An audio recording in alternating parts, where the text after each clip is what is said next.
இயேசுவில் அன்பார்ந்த சகோதர சகோதரிகளே, எல்லாரும் நல்லா இருக்கீங்களா? நம்ம எல்லாம் வாழ வைக்க, நமக்காக தன் இரத்தத்தை சிந்தி நம்மை பரிசுத்தமாக்கி அவருக்கு உகந்த பிள்ளைகளாக மாற்ற தேவன் நம்மை அழைத்து கொண்டே இருக்கிறார். நாம் அழிந்து போவதற்காக அழைக்கப்படலை. நாம் சத்தியத்தை கற்றுக்கொண்டு இயேசுவின் இரத்தத்தால் கழுவப்படி நம் பாவங்களுக்காக மன்னிப்பு கேட்க, அதிலிருந்து மீட்பு பெற தேவன் நம்மை அழைக்கின்றார். அவருடைய கரங்களில் நம்ம ஒப்பு கொடுப்போமா? ஏசப்பா சொன்ன காரியங்களில் ஒன்று, அவர் மத்தேயு 26 சொன்னார், வசனங்கள் 40 41 வரை, உங்களுடைய மாம்சம் பலவீனமானது, அதனால் நீங்கள் விழித்திருந்து ஜெபிக்கணும். அந்த ஏசப்பா நம்மோடு சேர்ந்து ஜெபிக்குமாறு நாம் கூப்பிடுவோமா? ஒரு நிமிடம் கண்களை மூடி, நீங்கள் இருக்கிற இடத்துலையே உங்கள் கண் முன்னால் கெஸ்தமனி தோட்டத்தில் ஜெபிச்சுக்கிட்டு இருக்க ஏசப்பாவை கொண்டு வாங்க. அவரை கேளுங்க, உங்களோடு ஜெபிக்குமாறு, உங்களுக்கு ஜெபிக்க கற்றுத்தருமாறு ஜெபிங்க. ஏதோன் தோட்டத்திலே இழந்த மகிமையை கல்வாரி மலை மேலே இரத்தத்தால் மீட்டீரே. ஏதோன் தோட்டத்திலே இழந்த மகிமையை கல்வாரி மலை மேலே இரத்தத்தால் மீட்டீரே. உம்மோடு பேச, உம்மோடு உறவாட இதயம் துடிக்கிறதே. உம்மோடு பேச, உம்மோடு உறவாட இதயம் துடிக்கிறதே. நீர் பேசின 7 வார்த்தைகளை இயேசுவே என்னோடு பேசுவீரே. உடைந்த இதயத்தை உருமாற்றும் தூய இரத்தத்தால் என்னை கழுவும். உடைந்த இதயத்தை உருமாற்றும் உன் தூய இரத்தத்தால் என்னை மூடும். ஏதோன் தோட்டத்திலே இழந்த மகிமையை கல்வாரி மலை மேலே இரத்தத்தால் மீட்டீரே. கண்ணீரோடு ஜெபிப்போம்.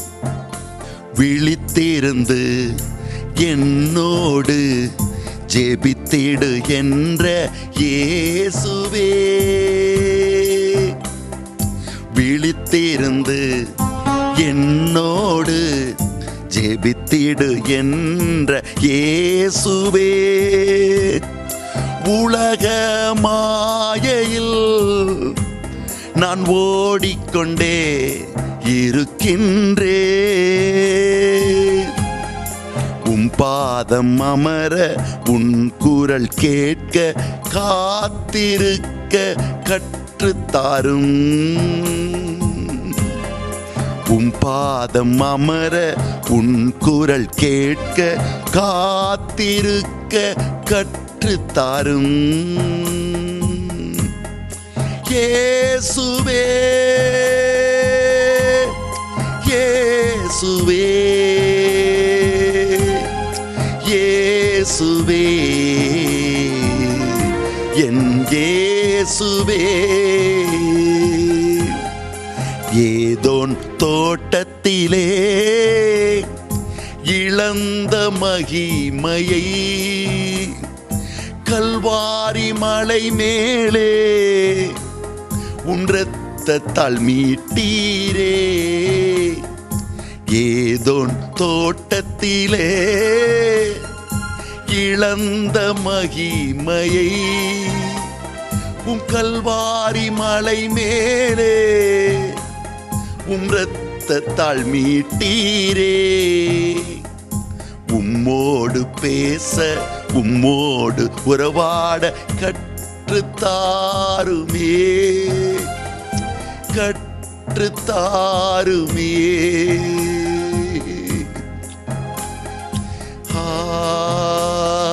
ஆராதனை ஆராதனை ஆராதனை ஆராதனை. ஸ்தோத்திரம்பா. அப்பா, என்னோடு சேர்ந்து ஜெபிக்கின்ற உன் அன்பு பிள்ளைகள் எங்கெங்கு எந்த சூழ்நிலையில வீழ்ந்து போகிறார்கள் என்பதை அறிந்திருக்கிறீரே. உன் சீசன் பேதுருவிடம் சொன்னீங்களே, கோதுமை மணியை புடைப்பது போல அழகை உன்னை சோதிக்க காத்திருக்கிறான், ஆனால் நான் உனக்காக ஜெபிக்கிறேன் என்று சொன்னீரே. ஸ்தோத்திரம் அப்பா. நீர் எங்களோடும் இந்த நேரத்தில் ஜெபித்து கொண்டிருக்கிறீரே. ஸ்தோத்திரம் அப்பா. இழந்து போன மகிமையை, ஆதாம் ஏபாள் இழந்து போனதை ஆண்டவரே எங்களுக்கு மறுபடியும் சிலுவையிலே கல்வாரியில உம் இரத்தத்தை சிந்தி காயங்கள் பெற்று எங்களுக்கு மீட்டு கொடுத்தீரப்பா. அதை நாங்களும் மீட்டுக்கொள்ள எந்த சூழ்நிலையில எப்போது வீழ்ந்து போகிறோம் என்பதை அறிந்து உம்மோடு ஜெபித்து உன் இரத்தத்தால் எங்களை கழுவி எங்களை மீட்டுக்கொள்ள எங்களுக்கு கற்றுத்தாரும் இயேசுவே. சிலுவை அடியில் நின்று ஜெபித்த அன்னை மரியே, எங்களுக்காகவும் மன்றாடுங்கள். அருள் நிறைந்த மரியே வாழ்க, கர்த்தர் உம்முடனே, பெண்களுக்குள் ஆசீர்வதிக்கப்பட்டவள் நீரே, உம்முடைய திருவயிற்றின் கனியான இயேசுவும் ஆசீர்வதிக்கப்பட்டவரே. அச்சிஷ்ட மரியாயே, சர்வேசுடைய மாதாவே, பாவிகளாயிருக்கிற எங்களுக்காக இப்பொழுதும் எங்கள் மரண நேரத்திலும் வேண்டிக் கொள்ளும். ஆமேன். இயேசுவில் அன்பார்ந்த சகோதர சகோதரிகளே, நாம் மத்தியின் புஸ்தகம் 26வது அதிகாரத்திலே 38வது வசனத்தில் இயேசு தன் சீடர்களிடம் சொன்ன வார்த்தைகளை கேட்கிறோம். அவர், எனது உள்ளம் சாவு வருமளவுக்கு ஆழ் துயரம் கொண்டுள்ளது. நீங்கள் என்னோடு இங்கேயே தங்கி விழித்திருங்கள் என்று அவர்களிடம் கூறினார். 40வது வசனம் இவ்வாறு சொல்லுகிறது, அதன் பின்பு அவர் சீடர்களிடம் வந்து அவர்கள் உறங்கிக் கொண்டிருப்பதைக் கண்டு பேதுருவிடம், 1 மணி நேரம் கூட என்னோடு விழித்திருக்க உங்களுக்கு வலுவில்லையா? உங்கள் மனம் ஆர்வமுடையதுதான், ஆனால் உடலோ வலுவற்றது. எனவே சோதனைக்கு உட்படாதிருக்க விழித்திருந்து இறைவனிடம் வேண்டுங்கள். உங்களுக்கு வலுவில்லையா? விழித்திருந்து ஜெபியுங்கள். உங்கள் வலுவை, உங்கள் சக்தியை, ஜெபிக்கும் திறனை எங்கே இழந்து போனீர்கள் என்று இயேசு தன் சீடர்களிடம் கேட்கிறார். ஹல்லேலூயா, ஹல்லேலூயா. அவர்கள் இழந்து போக என்ன காரணம்? நாம் 2 கொரிந்தியர் 10வது அதிகாரம் வசனங்கள் 3லிருந்து 5 வரையும் மற்றும் 2 கொரிந்தியர் 4வது அதிகாரம் 4வது வசனத்திலும் நாம் கேட்கும் சத்தியங்கள் என்னவென்றால், இந்த உலகத்தின் அதிகாரி நாம் தேவ மகிமையிலே தேவ பிரசன்னத்தில் இருக்கக்கூடாதென்று நம் எண்ணங்களோடு அவன் எப்போதும் யுத்தம் செய்து கொண்டே இருக்கிறான். சாத்தான் யுத்தம் செய்கின்ற ஸ்தலம் நமது எண்ணங்கள். யார் தன் எண்ணங்களை கவனித்து தன் எண்ணங்களை தேவனது எண்ணங்களால், கடவுளது வார்த்தையால் புதுப்பித்து கொள்ளலையோ அவர்களை சுலபமாக அழகை விழுத்தாட்டி விடுவான். ஒரு மனிதன் தன் எண்ணங்களை கவனிக்கலைன்னா போச்சு. அதனால தான் புனித சின்னப்பர் சொல்லுகிறார், 2 கொரிந்தியர் 10வது அதிகாரம் வசனம் 3-5 வரை நம்முடைய எண்ணங்களை நாம் அறியணும். நம்முடைய எண்ணங்கள் நம்மளை விட்டு தாண்டி போகாமல் இருக்க ஒவ்வொரு நாளும் நாம் தியானிக்கணும். நம்முடைய எண்ணங்களை நாமே அறிந்துக்கிறணும். நம்முடைய எண்ணங்கள், ஏக்கங்கள், உணர்வுகள் என்ன என்று அந்த கல்வாரி மேட்டிலே நாம் ஒவ்வொரு நாளும் தியானிக்க கற்றுக்கொள்ளணும். நான் சோதனையில் விழமாட்டேன், நான் ஏசப்பாவின் பிள்ளையாக இருப்பேன், அவருக்கு உகந்த பிள்ளையாக இருப்பேன், ஒவ்வொரு நாளும் ஜெபிப்பேன் என்று சொன்னால் மட்டும் போதாது. சத்தியத்தை நாம் கற்றுக்கிறணும். இயேசு நமக்கு கற்றுக் கொடுத்தது விழித்திருக்கணும். எங்கே விழித்திருக்கணும்? கண் தூங்காமல் இருக்கிறதான் விழித்திருத்தலா? இல்லை, அதைவிட முக்கியமானது நம்முடைய எண்ணங்கள் விழித்திருக்கணும். ஏன்னா நம் எண்ணங்களோடு தான் அழகை யுத்தம் செய்கிறான். நமது வாழ்வு ஒவ்வொரு நிமிடமும் யுத்தத்தில் இருக்கும் வாழ்வு என்று எபேசியர் 6:12 சொல்லியிருக்கார்ல. அதனால் நாம் விழித்திருந்து ஜெபிக்கணும்னா என்ன? நம்முடைய எண்ணங்களை நாம் விழித்திருந்து அறிந்து கொள்ளணும். அதனால தான் சங்கீதம் 46:10 அவர் என்ன சொன்னார்? நீ விழித்திருந்து நான் உன் தேவன் என்று அறிந்து கொள். நீ விழித்திருக்கணும். உன்னிலே நீ அமைதியாக இருக்க கற்றுக்கிறணும். உன்னுடைய எண்ணங்கள் அங்கே இங்கே ஓடிக்கிட்டே இருக்கும். அந்த எண்ணங்களை தேவனது பாதத்துக்கு கொண்டு வரணும். உன்னையே நீ அமைதியாக்கி கொள்ள நீ கற்றுக்கொள்ள வேண்டும் என்று தேவன் நமக்கு கற்றுக் கொடுக்கிறார். நம்முடைய எண்ணங்களை நாம் அறியலைனா நம்முடைய எண்ணங்களும் ஏக்கங்களும் நம்ம எங்கே இழுத்துட்டு போகுதுன்னு நமக்கே தெரியாது. ஆம், அதனால தான் முதலாவது நாம் இறைவனது பாதத்தில் அமர்ந்து நம்முடைய எண்ணங்களை நாம் அறிஞ்சுக்கிறதுக்கு கற்றுக்கிறணும். அதுக்கு பேர் தான் கல்வாரி தியானம். நம்முடைய வாழ்க்கையில் கல்வாரி தியானம் ரொம்ப முக்கியம். கல்வாரி தியானம் என்பது கல்வாரியில் இயேசு எவ்வாறு நமக்காக அடிக்கப்பட்டார், நொறுக்கப்பட்டார், எவ்வாறு நமக்காக அவர் தன் இரத்தத்தை சிந்தி மீட்டார் என்பது மட்டுமல்ல, அப்படிப்பட்ட அடிக்கப்பட்ட நேரத்திலும் அவருடைய எண்ணங்களை சிதறடிக்காமல் அவர் தான் எதற்காக வந்தேன், தன் தகப்பன் எதற்காக அனுப்பினார் என்பதை மனதிலே இருத்தி கடைசி வரை தன் எண்ணங்களை தன் வேதனையிலே சிதறடிக்க விடாமல், கீழே இருந்தவங்களாம் கத்துறாங்க, டேய் இப்போ கீழே இறங்கி வா, இப்போ நம்புகிறோம். ஆனால் அவர்களது குரலினால் தான் தேவனிடமிருந்து கேட்ட குரலை அவர் மாற்றிக்கொள்ளலை. எத்தனையோ பேர் அவரை இகழ்ந்தாங்க, காரி துப்புனாங்க. அவர் கடும் வேதனையில் இருந்தார்.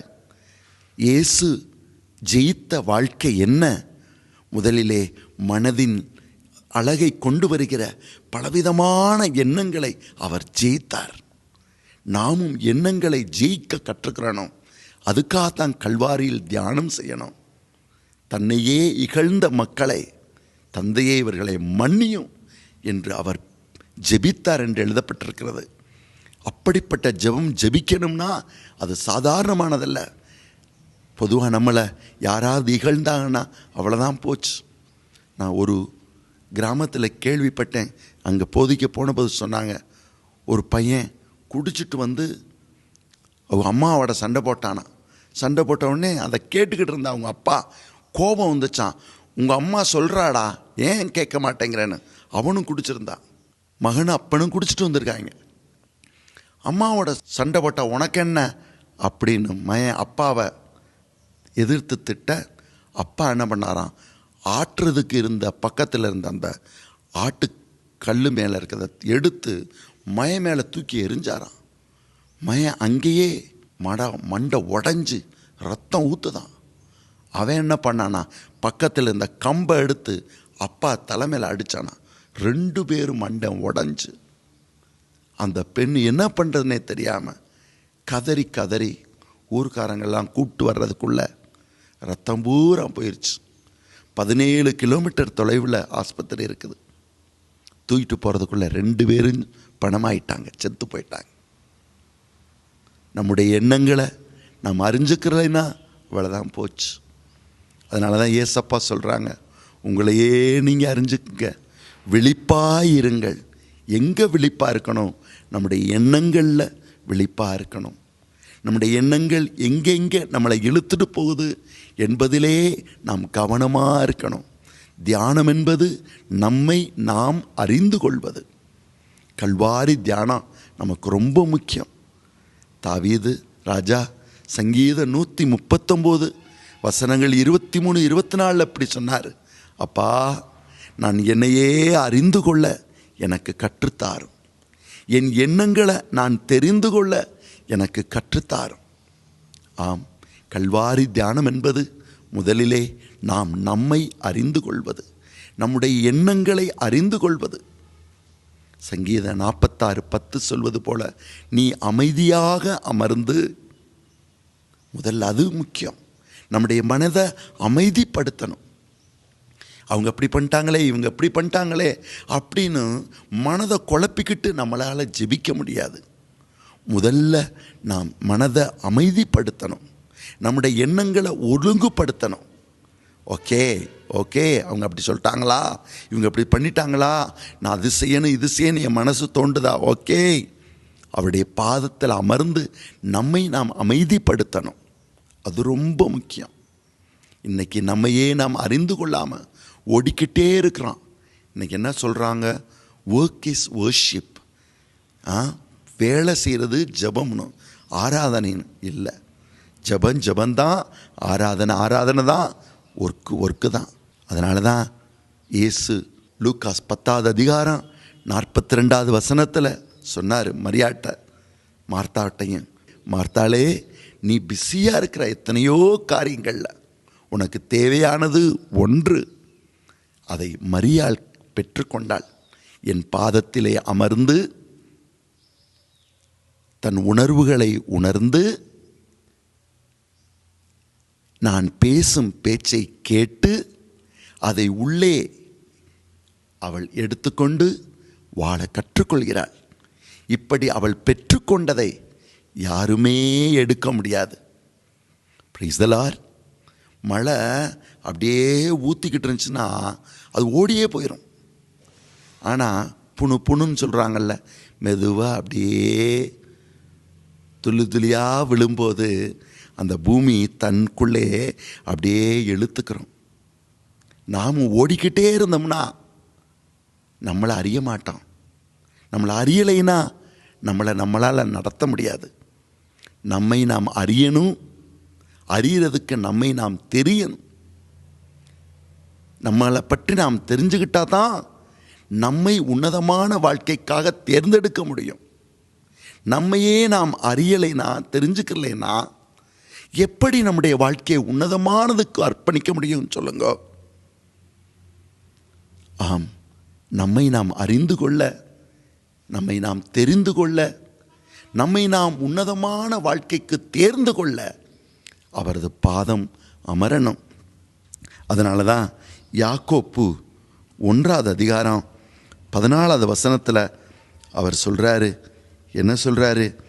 தேவன் உங்களை சோதிக்கிறாருன்னு நினைக்காதீங்க.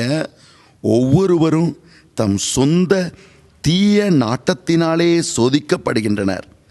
அது அவர்களை கவர்ந்து மயக்கி தன் வயப்படுத்துகிறது.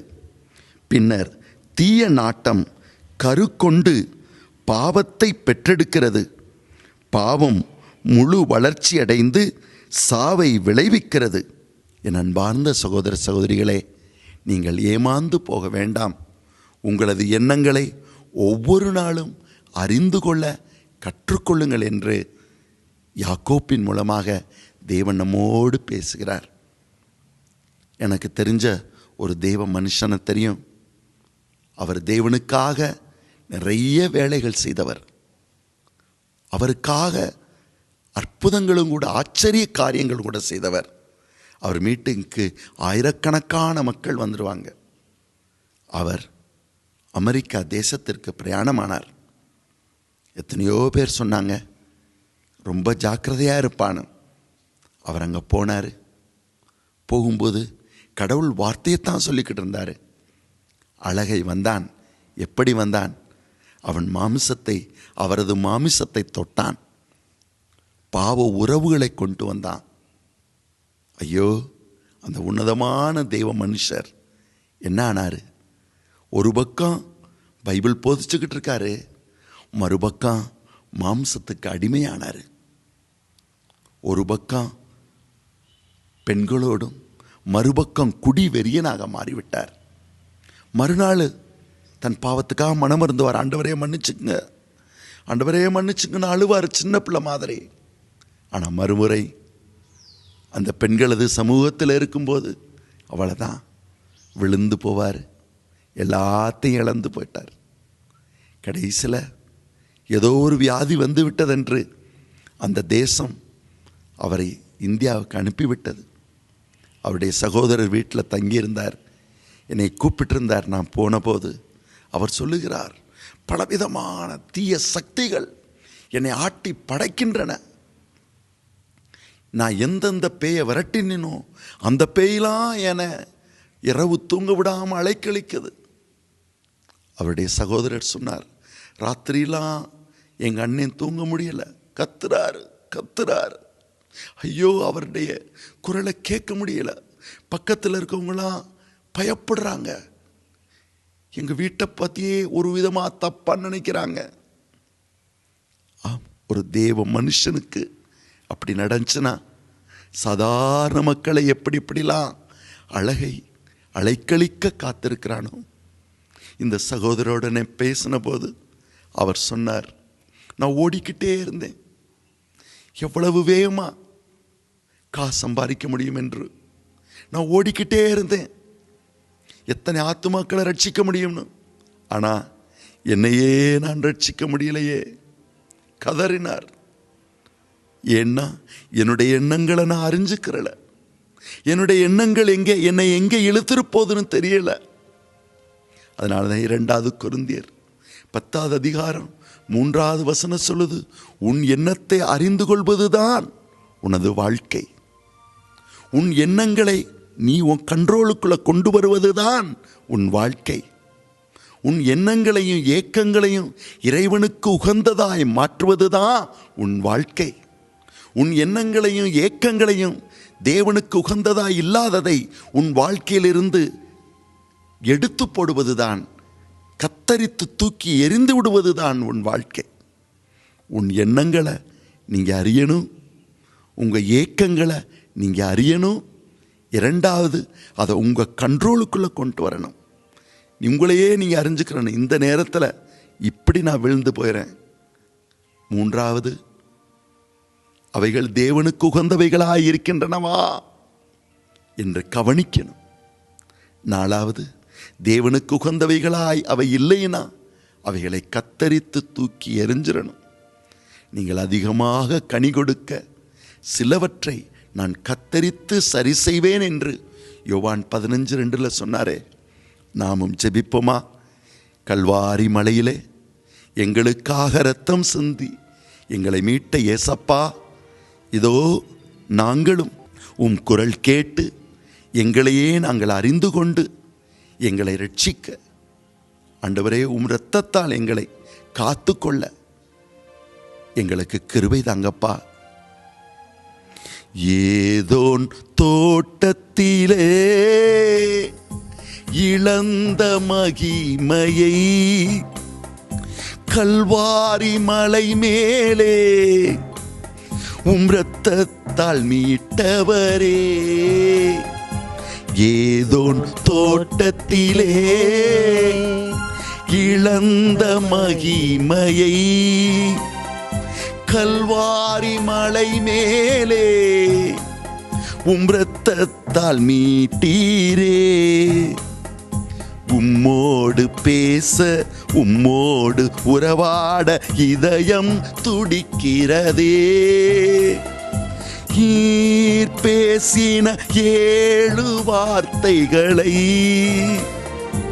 இன்சுவே என்னோடு பேசுவீரே. நீர் பேசின 7 வார்த்தைகளை இயேசுவே என்னோடும் பேசுவீரே. உடைந்த இதயத்தை உருமாற்றும் தூய இரத்தத்தால் என்னை மூடும். உடைந்த இதயத்தை உருமாற்றும் தூய இரத்தத்தால் என்னை மூடும். இயேசுவே இயேசுவே, என்னோடு ஜெபிக்கும் இயேசுவே, என்னையே அறிந்திட உதவி செய்வீரே. எல்லாம் வல்ல இறைவன் பிதாசுதன் பரிசுத்த ஆவி உங்களை ஆசீர்வதித்து தூய்மையாக்கி உங்களை நடத்துவாராக.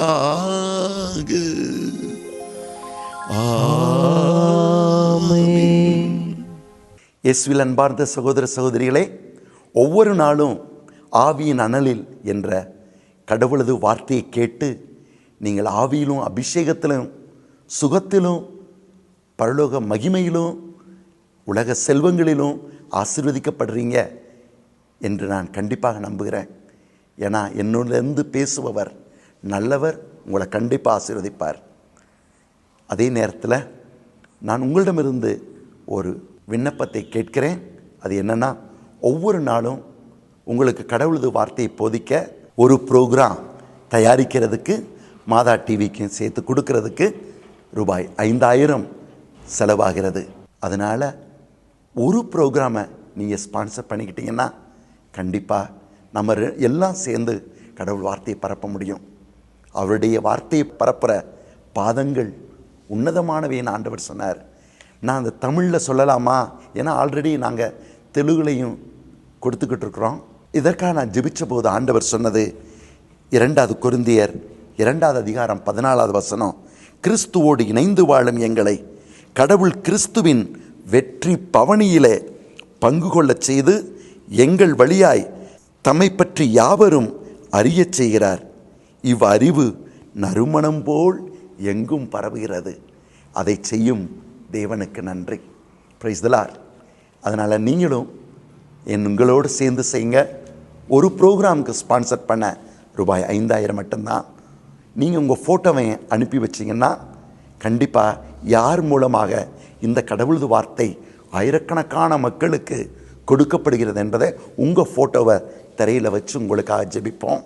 அதனால் எங்களோடு சேர்ந்து கடவுள் வார்த்தையை பரப்புங்க. ஏன்னா என்னால் தொடர்ந்து இதை செய்ய முடியாது. ஏன்னா என்னோடு 6 குருக்கள் இருக்காங்க. 35 குருமானவர்களை நான் படிக்க வச்சுக்கிட்டு இருக்கேன். என்னிடம் 32 HIV எய்ட்ஸ் பிள்ளைகள் இருக்காங்க. அவங்களையும் நான் போஷிக்கணும். அதோட 13 வயதானவங்க இருக்காங்க. கண்டிப்பாக நீங்கள் என்னோடு சேர்ந்து செய்வதை பரலோக ராஜா பார்ப்பார். கண்டிப்பாக உங்களை ஆசீர்வதிப்பார். மத்தேயு 10:41 என்ன சொன்னார்? என் தாசன் என்று சொல்லி அவனோடு நீங்கள் நின்றீங்கன்னா என் தாசனுக்கு என்னென்ன ஆசீர்வாதம் கொடுத்தேனோ அது உங்களுக்கும் கண்டிப்பாக கிடைக்கும். ஹல்லேலூயா. அதனால் ஒரு ப்ரோக்ராமோ அல்லது உங்களால் முடிந்த காணிக்கைகளை நீங்கள் இந்த திரையில் வர்ற அட்ரஸ்க்கு அனுப்பி வைங்க. தேவன் உங்களை நிறைவாக ஆசீர்வதிக்கட்டும். அவரது நாமம் நம் மூலமாக எல்லா மக்களிடத்திலும் பரவட்டும். இயேசு ராஜா வாழ்க, மரியே வாழ்க. ஆமென். இயேசுவில் அன்பார்ந்த சகோதர சகோதரிகளே, கண்டிப்பாக நம் ஜெபத்தை ஆண்டவர் கேட்டிருக்கிறார். உங்கள் சரீரத்தில் இருக்கிற எல்லா வியாதியிலிருந்தும் அவர் விடுதலை கொடுத்திருக்கிறார். ஆண்டவர் உங்களுக்கு செய்த அற்புதங்களையும் நீங்கள் இந்த வார்த்தையின் மூலமாக பெற்றுக்கொண்ட நன்மைகளையும் எங்களுக்கு சொல்லுங்கள். நாங்கள் உங்களுக்காக ஜெபிச்சு உங்களுக்காக ஆண்டவரை துதிக்கிறோம். எங்களது விலாசத்தை நான் சொல்லுகிறேன். தந்தை கிறிஸ்துராஜ், தூய பவுல் குறுமடம், தூய ஆவியானவர் சபை, அருள் தென்றல், நாகமலை புதுக்கோட்டை, தேனி மெயின் ரோடு, மதுரை 19. எங்களது ஃபோன் நம்பர் 9487834090.